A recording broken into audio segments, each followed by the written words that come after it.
Hola, soy David Vázquez de Economía de Vida y hoy quiero hablarte de un artículo sobre por qué la economía es deuda. ¿Alguna vez te has preguntado cómo se crea el dinero? ¿Cuál es realmente su función? ¿O cómo puedes utilizarlo de la mejor forma en tu vida? La realidad es que un elevado porcentaje de la población vivimos en un sistema económico que apenas conocemos. Trabajamos duro gran parte de nuestra vida para comprar nuestros sueños porque casi siempre se asocian a cosas materiales, bienes y servicios. De forma inconsciente queremos estar mejor formados, tener un mejor trabajo, ascender en el mismo, aspirar a cosas que no tenemos y que supuestamente nos harán más felices, como pueden ser una vivienda, un coche, comodidades en el hogar, sin darnos cuenta que cuando aspiramos a todo ello, de esta forma inconsciente, sin haber pensado cuáles de ellas realmente queremos y sin estar capacitados económicamente para ellos, o sea, sin endeudarnos, entramos en una espiral que nunca tendrá fin. En el día a día tenemos la sensación de que la vida nos cuesta, y con más razón no dejaremos de luchar por esta felicidad material, también sin ser conscientes de que será efímera. En este punto quiero hacer un inciso, hablando de la compra de una vivienda, que es uno de los mayores deseos de la mayoría de la población. Normalmente para la compra de una vivienda solamente se tiene en cuenta la diferencia entre lo que pagamos a día de hoy de alquiler versus lo que nos valdrá la cuota hipotecaria. Pero se obvian muchos otros factores que entran en juego y que cambian radicalmente muchas vidas. Cuando nos decidimos a comprar esta vivienda, muchas veces el sueño acaba convirtiéndose en una pesadilla, desde el minuto en que firmamos el contrato más importante de nuestra vida.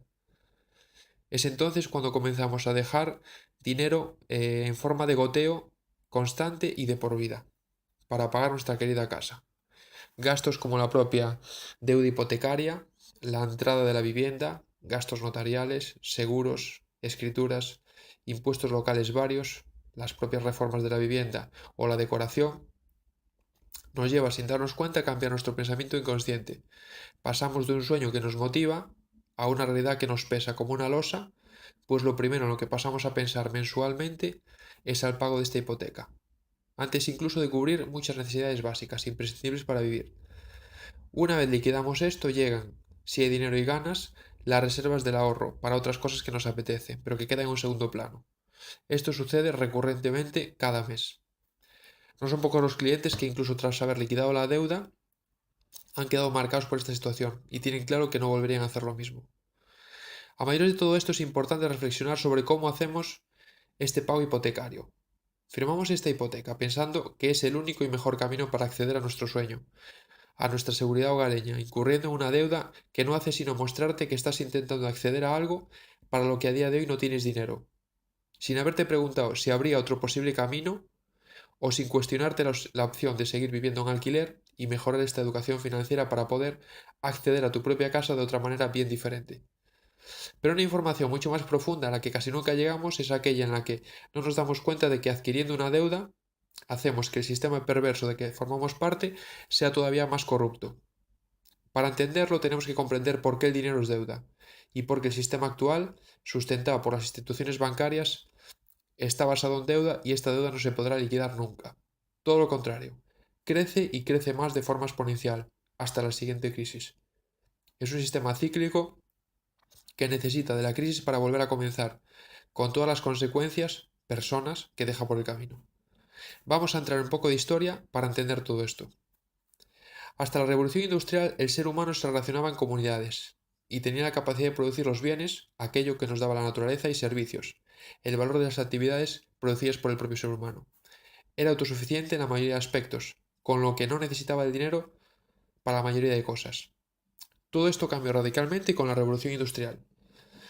En cuanto a la ciencia, comenzó a explicar lo que hasta ahora era algo místico sobre las leyes universales. El ser humano se creyó con la capacidad de crear casi todo lo que la mente humana era capaz de crear, y lo llevó a las fábricas. La mayoría de personas cambió radicalmente de forma de interactuar y vivir, de ser autosuficiente, vivir sin horarios fuera de las fábricas, y vivir en el campo pasó a tener una vida planificada, sin tiempo para disfrutar de su ocio, perdiendo la capacidad de autoabastecerse, de cuidar a sus familias y dependiendo totalmente del dinero. Comenzó un nuevo ciclo en el que el dinero pasó a ser de un medio a un fin y se comenzó a asociar a poder, tanto que los billetes se comenzaron a dibujar con caras de presidentes y personas poderosas. Bien es cierto que esto ya venía de la revolución, de la era romana, en la que se había cambiado el acuñado de las propias monedas de símbolos religiosos previos a símbolos de los César. A medida que el dinero tomaba más poder, aún se hizo más radical el cambio a partir de 1971, cuando el presidente Nixon de Estados Unidos decidió desligar la creación de dinero a las reservas de oro de este país. Hasta ese momento estas reservas medían la capacidad que tenía un país de producir dinero, pero desde ese momento el dinero se convirtió en fiduciario.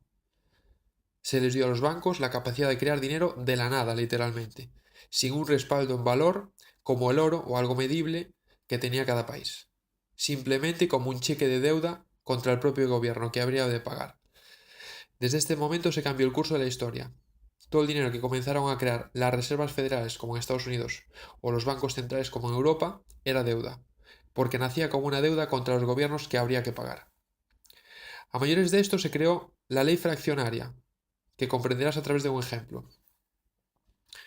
Los bancos, gracias a esta ley fraccionaria, tendrían la capacidad, porque se lo permitían los gobiernos y las propias leyes, de crear 10 veces más dinero del que tenían sus reservas. El ejemplo. Si tú a día de hoy depositas 1.000 euros en un banco, el gobierno obliga al propio banco a tener al menos un 10% de reserva de estos 1.000 euros.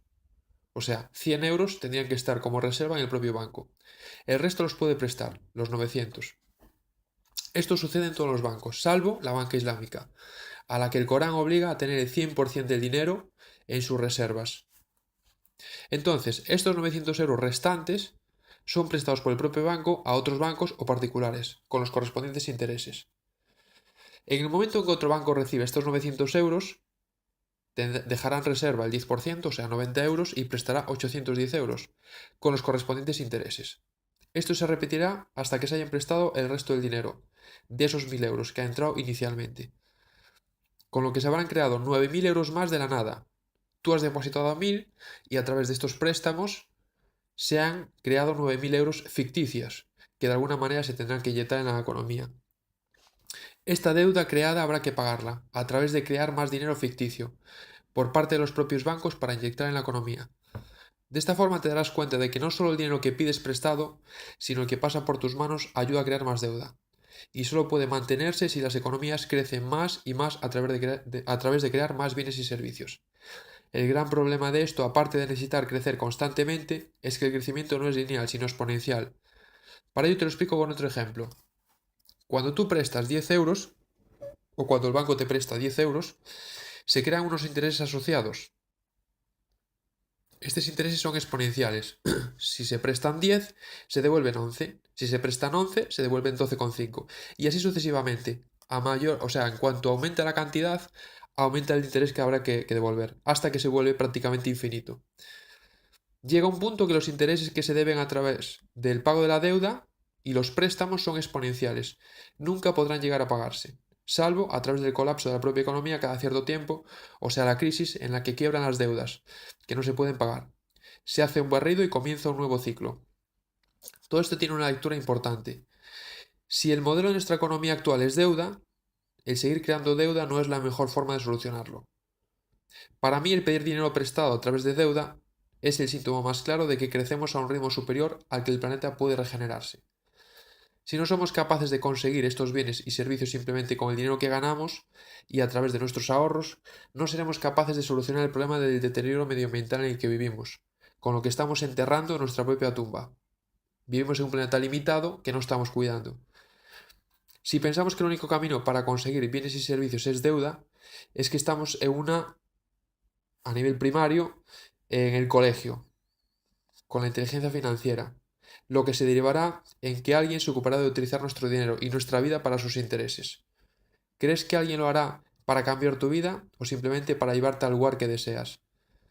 Creo que en esto estamos muy equivocados, y salvo que cojamos las riendas de nuestra vida, otros se encargarán de llevarnos al lugar que ellos quieren.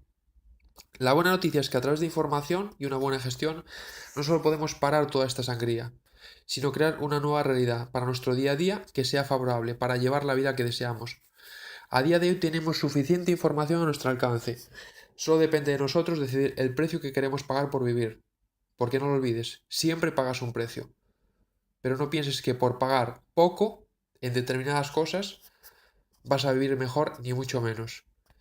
paga el precio que merece tu vida, porque vas a vivir seguramente mucho tiempo, ojalá que vivas mucho tiempo, y págalo con gusto. Y seguramente disfrutarás de los beneficios de vivir como no vive nadie. Te deseo un feliz día. Un abrazo, David.